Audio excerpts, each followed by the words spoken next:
Welcome back to another exciting video lecture here in project management here at St. John Fisher College. Today we're going to talk about project scheduling. As we know, a project is nothing more than step 1 through step n. Step 1, step 2, step 3, step 4, etc.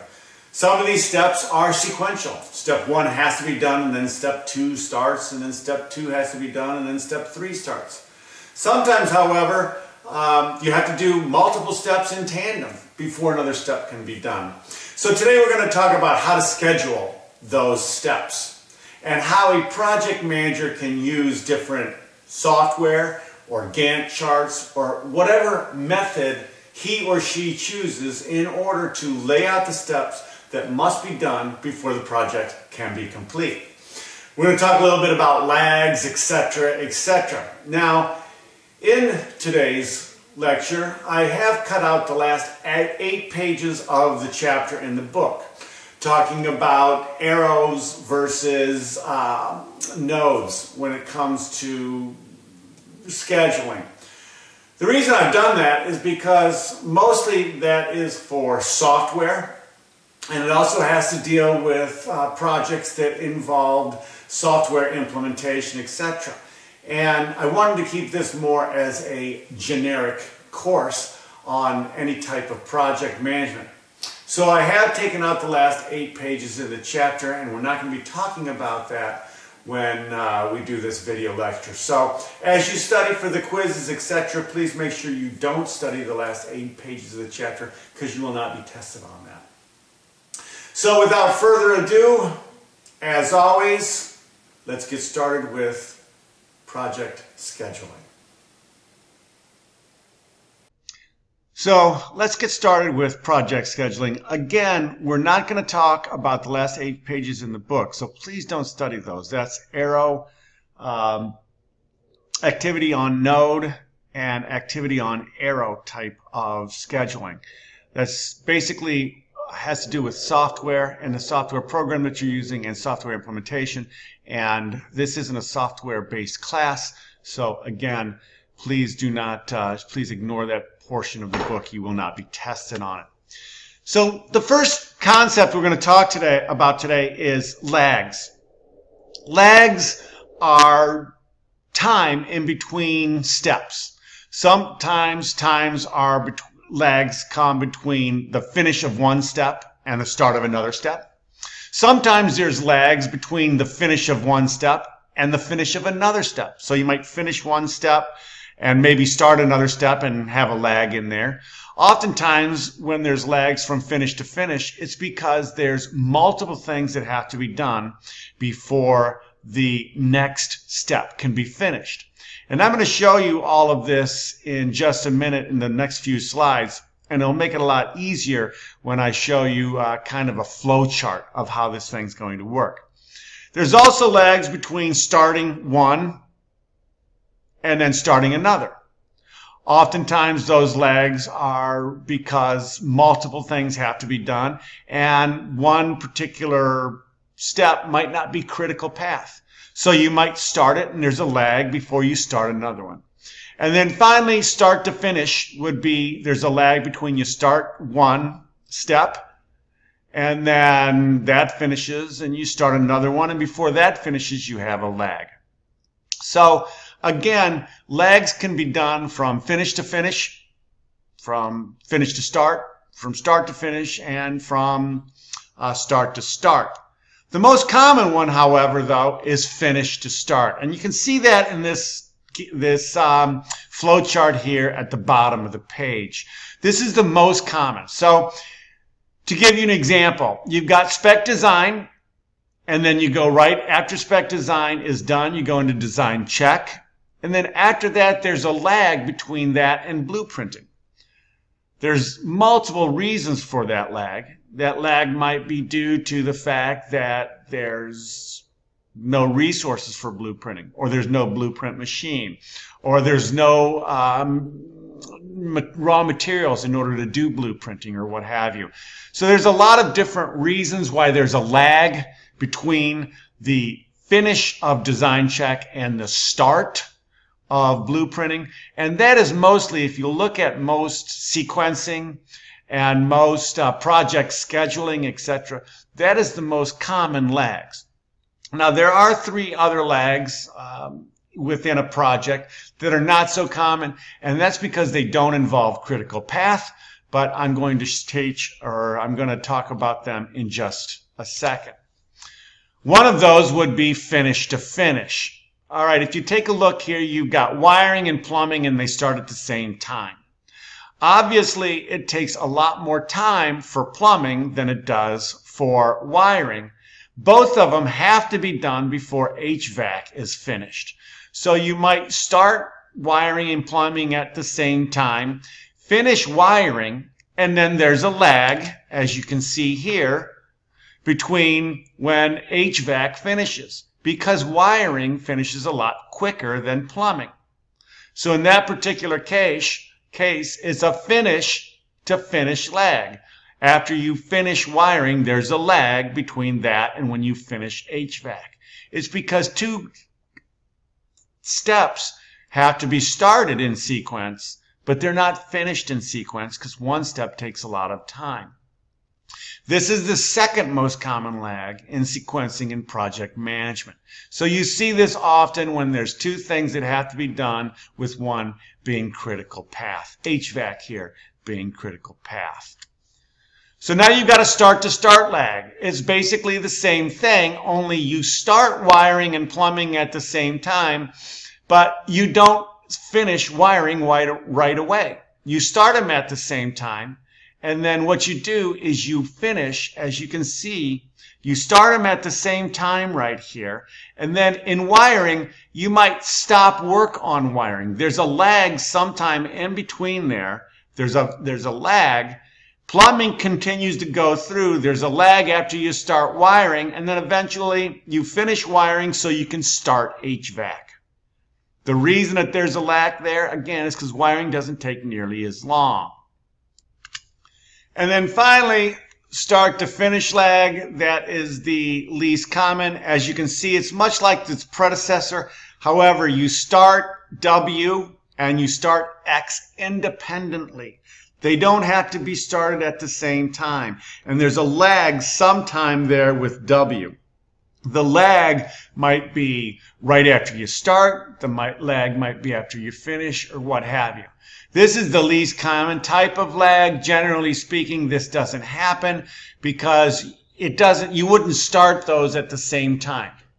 W and X can really be started at any time the resources are available. Generally speaking, project managers hate this type of lag simply because they like to be able to start and finish on a given time sequence. So you don't see as often the start to finish lag.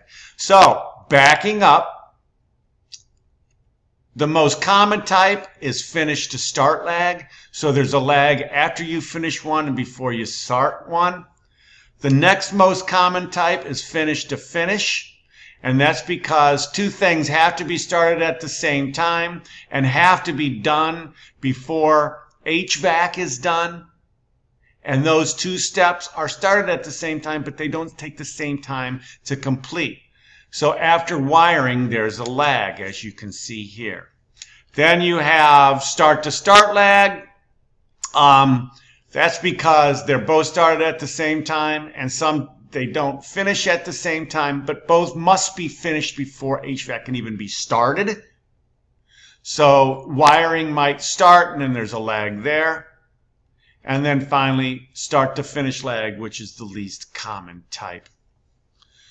So the next concept in this chapter we're going to talk about is Gantt charts. Gantt charts is a time-phased schedule, is the best I can describe it. It's understanding what steps need to be done, what steps need to be done in sequence, and then how long each one of those steps will take. Once you understand that, you plot that out on a Gantt chart. Now, a Gantt chart can be done in software. For instance, Microsoft Office or Microsoft Project has a very nice Gantt chart in there. And the Gantt chart will populate itself once you put the dates in there. You're going to see an example of that Microsoft project Gantt chart in the next couple of slides. Some people use Excel as a Gantt chart. I use Excel because I like it that way. I can manipulate it better. I don't have to rely on a specific software program, and I can use Excel very effectively as a Gantt chart. Other people use different other types of software as Gantt charts. Project Scheduler is another type of software that they use. Others, very few, but others will keep a Gantt chart in a book and they'll do it by hand. That's how it's been done in the past. With all the software updates and all the other things going on right now, you very rarely see that. Basically, it's used as a scheduling tool and it's used as a tracking tool. What you're trying to do is you're trying to say, what are the steps? How long are each steps going to take? What has to be done first, second, etc. And let's lay it out. For instance, if you're going to build a house, right? Well, the first thing you've got to do is you've got to get the land. Then you've got to get the deed to the land. Then once you get the deed to the land, you've got to design your house. Once you design your house, you got to get your architect's stamp of approval. Once you get the architect's stamp of approval, you can start digging the foundation and then laying stone. And then once you dig the foundation and you lay the stone, you got to dig the walls for the foundation, etc. All of those has to be done. So in a Gantt chart, what you're trying to do is you're trying to determine how long does each one of those steps take, and what needs to be done first, second, and third, what can be done in tandem. For instance, as you're getting your deed and as you're buying your land, you can be working on designing your house. So those two things can be done in tandem. Some might take longer than the other. So when you look at a Gantt chart, what you're trying to do for the entire project is you're trying to say, what are the steps? What has to be done first? What can be done in tandem? And what's critical path? Critical path means this has to be done before this can be started. This has to be completed before this can be started. For instance, critical path. You have to have your land before you can dig your foundation. But you don't have to have your land before you can design your house. So critical path is really having land, having your house designed, and then digging your foundation. But not all of them has to be done sequentially. They can be done in tandem. So that becomes critical path. The benefits, obviously, of Gantt charts are they're easy to comprehend. It gives you a visual look at what has to be done. It gives you a visual timeline of when it has to be done and when it can be done. It gives you an idea of when the project will be completed, because when you put those steps all together and you start putting a timeline down, it'll take a look at when the project can be completed. It allows for updating, it allows for control, and it allows for a good, quick, clean look for upper management to see when does something have to start and when does something have to finish, and when will the project as a whole be done. So here, over the next couple of slides, are going to be examples of Gantt charts. Here is what a typical Gantt chart would look like. This obviously looks like it was done with a software. Maybe it was Microsoft Project. It might have been Project Scheduler, something like that. Obviously, they all tend to look the same. As you can see on the left-hand side are all the different tasks. Contract signing, questionnaire design, target market ID, survey sample, etc., etc. And as you can see on the right, each one of those blocks, I guess, or lines, thick lines over on the right-hand side, shows how long it takes to complete each one of those tasks, when they're going to start. For instance, one's going to start on Tuesday the 14th and be done on Monday the 20th, and then the next one is going to start on Tuesday the 14th again, etc., etc. So, or would that be Tuesday the 21st? I don't know, I can't read that, but that's all right. You get my point. So this is a typical Gantt chart. Generally speaking, I've seen Gantt charts, or the Gantt charts that I've seen have on the left-hand side have who's responsible for.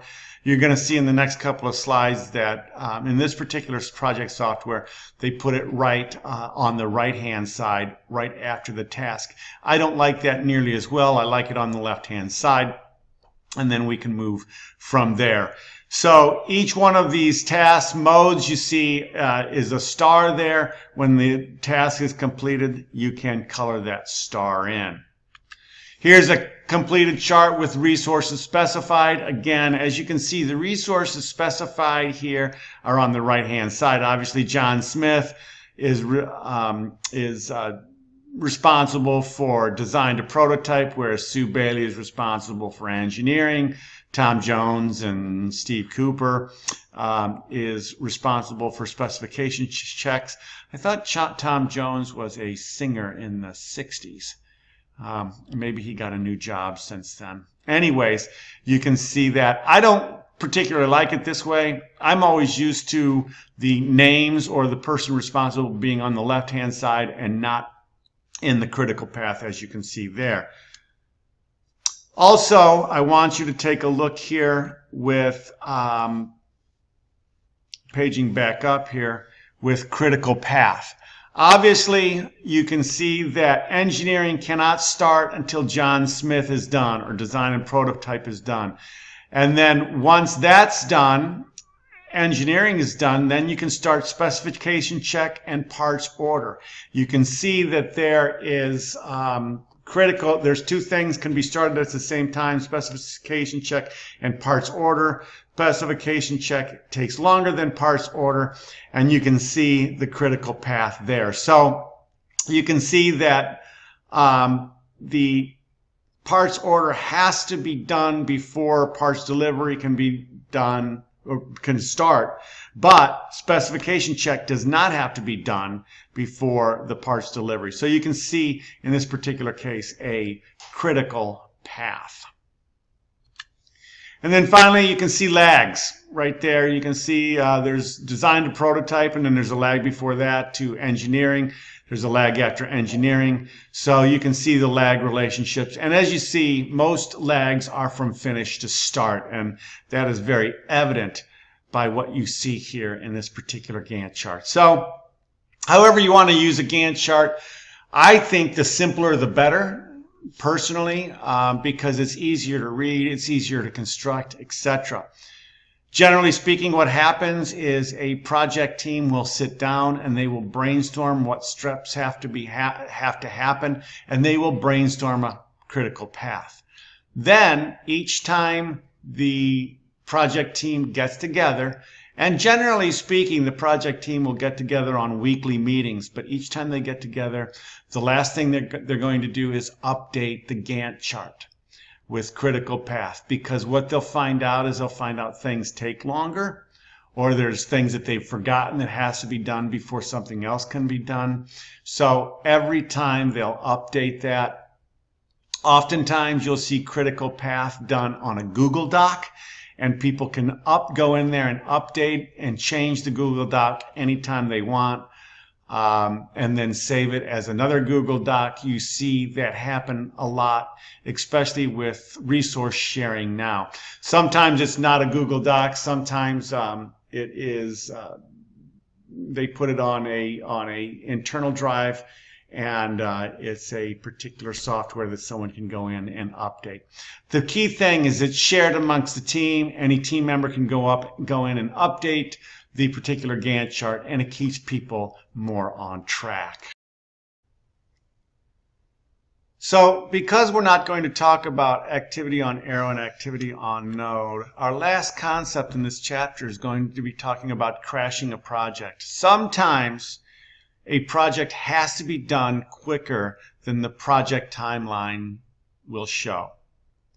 So crashing a project is the process of accelerating a project, the process of making sure that that project comes in sooner than when it's expected. The primary methods for crashing would be improving resources productivity, changing work methods, reducing project scope, It might be fast tracking, or it might be throwing money at it, increasing work overtime, increasing more people on the job, expediting raw materials, expediting orders, etc., etc. Generally speaking, you'll see that crashing a project becomes way more expensive. In Chapter 8, we talked about budgeting, etc., and we talked about how to make up a budget and how to estimate what a project will cost. Crashing always, always, always goes over that estimation.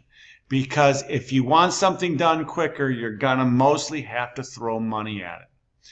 To increase productivity, oftentimes you're going to have to throw money at it. To change work methods, you're going to have to get different skill sets in there and pay a higher labor rate. You saw sometimes for project scope, you're going to have to change and pay more money. So the crash project process is you determine the activity, you determine a crash point. When do you need to accelerate the project, and how are you going to do it? So not only do you need to determine when you're going to accelerate the project, but you also need to determine how you're going to do it.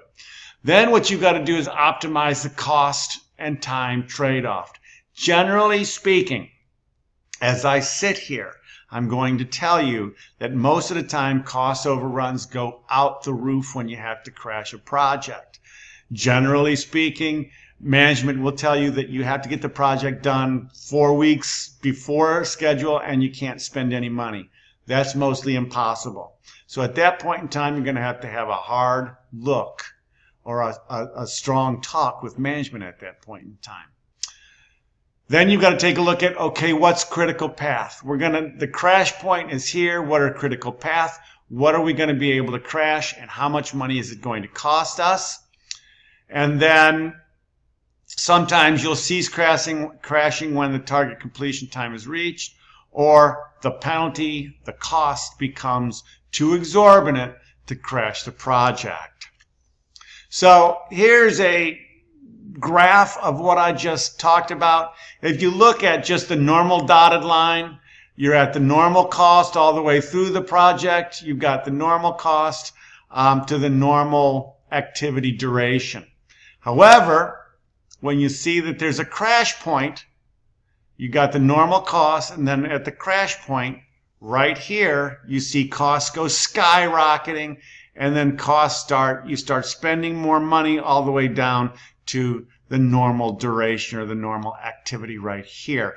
So with regards to that, that's when money starts flowing. That's when people start working overtime. You start expediting raw materials and all the other things that you need in order to crash the project. All of the time, the resources, and everything else happens right there. So on this particular slide, you see project activities and costs. You see the normal cost and the normal duration. Activity A would be 5 days and $1,000. B, 7 days and $700. C would be 3 days and $2,500. And then when you see it's crashed, you can see that instead of 5 days, it takes 3 days, and it's going to cost 50% more.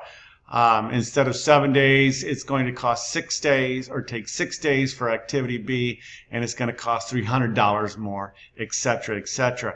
As you can see, the total cost that was estimated to be $22,450 once it's crashed goes into $37,500, and that's when management starts blowing a gasket.